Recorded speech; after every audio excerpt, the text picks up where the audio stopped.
Greetings and salutations. Now today's video will cover a summary of the text The Crucible by Arthur Miller, which if you're one of my Year 12s watching this or you're in Year 12 at all, this is obviously one of the texts that you're going to be looking at for your comparative text unit. The other text being Year of Wonders, which I'll most likely do a video or two on a little later as well.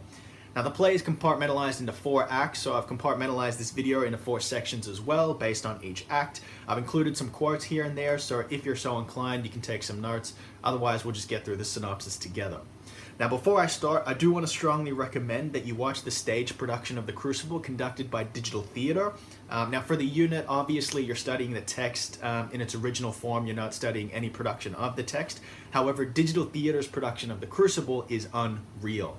It runs for about 3.5 hours, so it's pretty long, but this is because it's pretty much word for word, so you can still get your quotes that way, and for that very same reason, it's better to watch the production than the film version. Now, overall, the production is just a really enjoyable watch. You can go to digitaltheatre.com and make your purchase there. It's about 20 bucks in our currency, but if you're in my Year 12 class, then I'm going to be showing you this in class anyway. But anyway, yeah, look at that, free advertising for Digital Theatre. I'm a good egg. So, Act 1 begins with Reverend Samuel Parris, who is grieving at the bedside of his daughter, Betty Parris. Now, the night before, Parris caught Betty and roughly a dozen other girls, including Abigail Williams, all of whom were dancing in the forest around a kettle, which is a cauldron. Now, Thomas Putnam and his wife, Mrs. Putnam, arrive and reveal that their daughter Ruth is in a similar condition, and they are quick to suspect unnatural things. Now, Parris and the Putnams then leave to address a growing crowd of onlookers, among whom the rumor of witchcraft is all about. During this time, Abigail and 2 other servants, Mercy Lewis and Mary Warren, panic about being discovered and hung for witchcraft. Now, Betty briefly wakes, and she reveals the true nature of the dancing in the forest the night before. Apparently, Abigail was drinking a charm in order to kill Elizabeth Proctor, who is the wife of Abigail's former affair, John Proctor. Now, Abigail then beats Betty into silence, and she ensures the silence of the other girls by threatening to kill them. She also resolves that their official story is that they danced in the woods, and Tituba, who is the servant of Parris, conjured Ruth's dead sisters. Now, John Proctor arrives, who is the protagonist of our story, after which Mary and Mercy leave. Abigail stays behind, and it is here that her affair with him is explicitly revealed, although she was fired as his servant 7 months prior by Elizabeth when she found out about their affair. Now, Abigail attempts to seduce Proctor, but he refuses her advances. This is also where Abigail says to John that the dancing in the woods had nothing to do with witchcraft. Abigail also criticizes Elizabeth, but when she does so, Proctor is quick to defend her. Now, upon hearing a psalm, which is a hymn, Betty enlivens and she wails, eliciting the return of Parris and the Putnams, who believe that this is confirmation of witchcraft. Because the psalm that's being heard is about Jesus, and she covers her ears because she can't hear the Lord's name in vain, yada yada yada. Now, Giles Corey arrives, who is a farmer like Proctor, and at this point, a lot of tensions arise between all of the men in the room, particularly pertaining to land ownership. Now, Rebecca Nurse also appears, who is a respected elder in the community, and upon witnessing Betty's condition, she warns of jumping to conclusions about witchcraft. Now, upon being called for, Reverend John Hale also arrives, who is an expert in the supernatural, and he gives a similar warning to the room full of people as well, that witchcraft is a serious matter and it shouldn't be jumped to as a conclusion. Now, he attempts to exorcise Betty, but it doesn't work. He then questions Abigail about the nature of her dancing the night before, to such an extent that Abigail incriminates herself by admitting that there may have been a frog that jumped into the kettle. Now, in her panic, Abigail condemns Tituba, who is promptly brought to John Hale and subjected to accusations of communing with the devil. And in her fear and panic, she confesses that the devil had been bullying her into doing things such as attempting to kill Reverend Samuel Parris.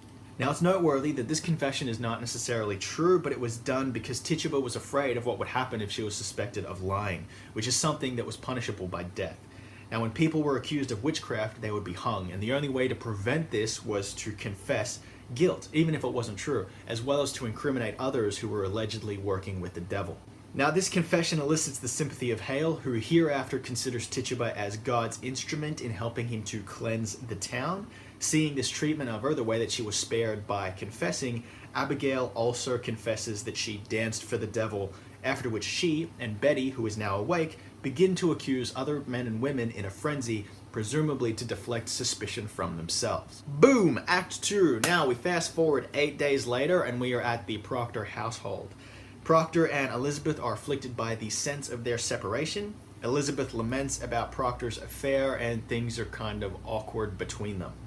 When Mary Warren, who is their servant, returns from court, she gives Elizabeth a poppet, which is a doll, and she explains that Abigail and several other girls are being used to identify and incriminate witches. People are routinely being brought into the court, and in the event of Abigail and the girls falling or fainting in distress, it is deemed that the person is attacking them with their spirits, and so the person is arrested and charged with witchcraft. Now, Mary also reveals that Elizabeth's name was somewhat mentioned, which causes Elizabeth to fear that Abigail wants to get her killed so that she can have Proctor all to herself. Because of this, Elizabeth pleads that Proctor expose Abigail as the fraud that she is by revealing to the court that Abigail said to him that the dancing in the forest had nothing to do with witchcraft. Reverend John Hale appears and he starts to question the Proctors. Proctor is able to recall all of the commandments, which is Hale's test, all except one, and ironically it's the one to do with adultery. Now, during the conversation, Proctor voices his detest for Reverend Parris, and that he does not truly believe that witches are among them. Giles and Frances Nurse also arrive, and they inform Proctor that their wives, Martha Corey and Rebecca Nurse, have also been accused of witchcraft and arrested. Now, Ezekiel Cheever, the clerk of the court, he also arrives with a warrant to arrest Elizabeth. Now, Proctor naturally tries to defend her and resists the warrant. However, Cheever finds the poppet and interprets it as evidence of her witchcraft. Apparently, earlier that day, Abigail was suddenly stabbed with a needle by the familiar spirit of Elizabeth Proctor, and as confirmation of this accusation, Cheever finds a needle also pierced through the poppet. Now, while Mary confesses that the poppet was in fact hers and that she may have indeed put the needle in it herself, Hale and Cheever do not believe her and they continue to arrest Elizabeth. As they leave, Proctor descends into a rage. He grasps Mary by the throat as though he would strangle her, and he demands that she tell the truth in court in order to vindicate Elizabeth. Now, Mary refuses on the grounds that she is under duress from Abigail, who has threatened to kill her and also ruin Proctor's reputation by charging him with lechery. Adamant that Elizabeth will not die for his own sins, Proctor disregards the danger to himself, and he says that he and Abigail will slide together into their pit. Act 3! Now, Act 3 opens with Martha Corey being questioned in court. Her husband, Giles, he arrives with evidence of her innocence, but he is refused until Deputy Governor Danforth appears. Now, Danforth begins to mediate between several parties and several versions of the truth in order to determine who is innocent. Proctor, Giles, and Frances all appear with depositions signed by 91 people, all of whom are covenanted Christians, attesting to the upright reputation of the arrested women. Now, Giles also accused Putnam with a written deposition of goading his daughter into implicating George Jacobs so that he would be hung and Putnam would be free to purchase his land. Apparently, on that day that Jacobs was arrested, it was allegedly heard that Putnam said to his daughter that she had given him a fair gift of land by incriminating Jacobs. Now, because Giles refuses to provide the name of the person who shared this information with him due to the fact that he doesn't want them to get arrested, he is held in contempt and ultimately his evidence is dismissed.